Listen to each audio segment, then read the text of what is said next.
Kat and Tin, Ma'am Shi here. Yes, from the Philippines. Si Kat and Tin is in Abu Dhabi. So, let's prepare lunch. Si Papsing nasa office. So, mamayang gabi niya pa matitikman to. Sana masarap ang luto natin para magustuhan ni Papsi. Anyway, we're cooking shabu-shabu.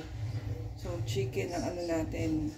Yes, I said, for 2 years din na tayo nagpo-pork eh. So, instead of pata, chicken na lang nilagyan natin. Chicken wings. Tapos, we're gonna put also squid balls, tsaka tokwa.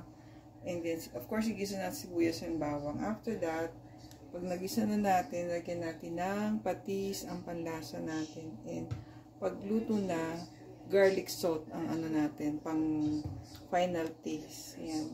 So, siyempre, pagka lumabot na yung chicken, at saka natin lalagay ang ating kangkong. Good for daw yan, for the sugar. Yan. Sana magustuhan ni Papsi yung ating shabu-shabu kasi siya nagpaluto niya. Gusto niya hot soup kasi malamig ngayon, di ba? Lord, thank you, Lord, that we are safe and healthy. So, Lord, wag ka sana pong magsawa to take care of us. Ako po, si Papsi, si Daniel, ang kanyang family, Erica and Boone, si Kati and Tin, Lord. Sana maging safe din po sila kahit malayo. Our parents, our brothers and sisters, and their families, our titas and their families, Lord. Sana maging ligtas po kaming lahat na in your loving embrace, Lord.